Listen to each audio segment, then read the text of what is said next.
आजादी का अमृत महोत्सव चल रहा है और देशभक्तों में जोश भरने वाले अपने समय के नामी भोजपुरी लोक गायक जंग बहादुर सिंह को कोई पूछने वाला नहीं। बिहार में सिवान जिला के रघुनाथपुर प्रखंड के कौसर गांव के रहने वाले तथा रामायण, भैरवी व देशभक्ति गीतों के उस्ताद भोजपुरी लोक गायक जंग बहादुर सिंह 60 के दशक का ख्याति प्राप्त नाम था। लगभग 2 दशकों तक अपने भोजपुरी गायन से बंगाल, झारखंड, उत्तर प्रदेश आदि राज्यों में बिहार का नाम रोशन करने वाले व्यास शैली के बेजोड़ लोक गायक जंग बहादुर सिंह आज 102 वर्ष की आयु में गुमनामी के अंधेरे में जीने को विवश हैं। भोजपुरी के विकास का दम भरने वाले व खेसारी, पवन, कल्पना आदि को पानी पी पी कर गरियाने वाले तथा कथित संस्थाएं भी इस महान कलाकार को याद करना मुनासिब नहीं समझती। सरकारी प्रोत्साहन तो दूर की बात है। 10 दिसंबर 1920 ईस्वी को सिवान, बिहार में जन्मे जंग बहादुर पश्चिम बंगाल के आसनसोल से सेन रेले साइकिल कारखाने में नौकरी करते हुए भोजपुरी के व्यास शैली में गायन कर झरिया, धनबाद, दुर्गापुर, संबलपुर, रांची आदि क्षेत्रों में अपने गायन का परचम लहराते हुए अपने जिला व राज्य का मान बढ़ाया।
जंग बहादुर के गायन की विशेषता ये रही कि बिना माइक के ही कोसों दूर उनकी आवाज जाती थी। आधी रात के बाद उनके सामने कोई टिकता नहीं था, मानो उनकी जुबान व गले में सरस्वती आकर बैठ जाती हूँ। खासकर भोर में गाए जाने वाले भैरवी गायन में उनका सान ही नहीं था।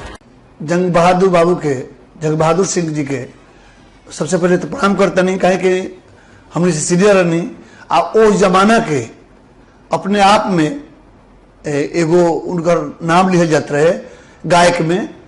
जब कलकत्ता से हम आई कुल फिल्में, जब मिली वहां से तो हमार वहाँ के गाना बजाना होके चाहे वहाँ के सुने का मौका मिले तो वो घड़ी वहाँ के इतना बढ़िया गाई, खास करके भैरवी।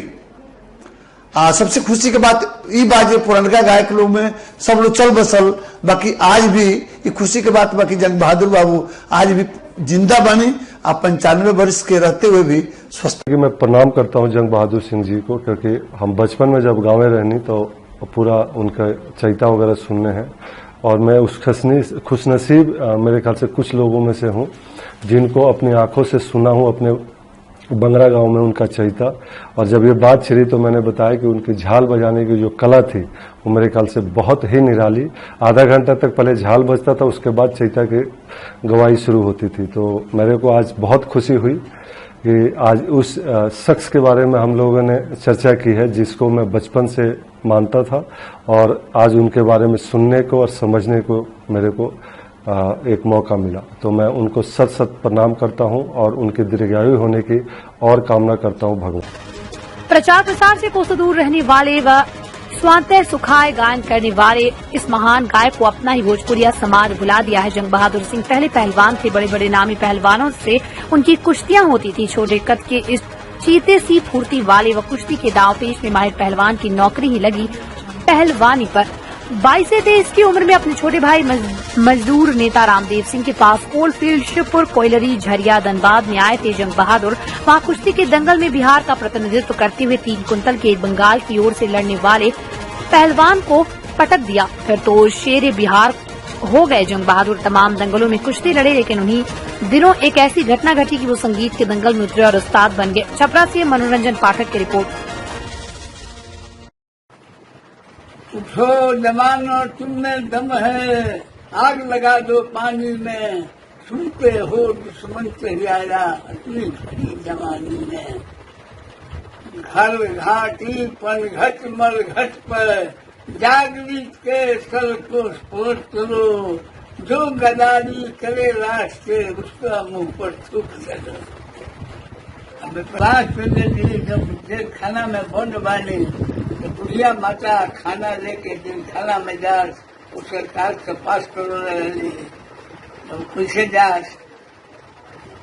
बुढ़िया माता जेल खाना में खाना नीक खिलाती, कदम नहीं हटाना बेटा, तुम्ही हो देश के छाती। बात के कहत रही बुढ़िया माता, काय कहत रही, दूधवा पियाई कैसे जैब बिसराई, के बबुआ रखिया देशवा के नदिया की बबुआ। मुझे मतलब सुभाष चंद्र कैसे कोई के आवत रही, बड़ा मन उदास करके उनका कटल कोई कहली तो रेखा नाम के लड़की एगो रही, वो कहना बुढ़िया माता के उदास देख के कहत रही कि माई बड़ा उदास बालू, तो ना बेटी हम उदास करी ना तू उदास बालू। तो देखो ना तार भैया जेल खाना में सुबास मारे वही में रहे हैं, तो जिस कैसे छुटकारा हुई, छुटकारा हुई तब बुढ़िया माता कहत रही, कहली कि माँ हमला के आज तू खाना लेके जाए, ना बेटी हालत से कैसे जैबू। तो हो जा कहत रही बुढ़िया माता एगो कैसे खुलेगा जेल के ताला, ओ मुँह बैठे हैं पहरे वाला, कैसे बेटी जाओगी फिर न लौट के आओगी, रेखा बोली जाऊंगी खाना खिला कर आऊंगी। रेखा पहुंचन बनी जे खाना लेके बुढ़िया माता के कपड़ा बदल के माँ से मंगली कि हमरा के माँ अपन सूट दे दो, हमार सूट ले लो, हम भैया के खाना खिला के चलू भाई। तो ऊपर दे दो, रेखा जू गोली वोल अपना पास में लेके हला किया, खाना लेके गई वाली जेल हो गई। सुभाष जी का थोड़ा देर भर लगा के जंगला सुतल बने, जाके रेखा कहली कि भाई दमदार निर्माण का भरोसा लाल स्टील TMT बार्स, हर निर्माण के लिए उपयोग लाल स्टील TMT बार्स, रिश्ता मजबूती का।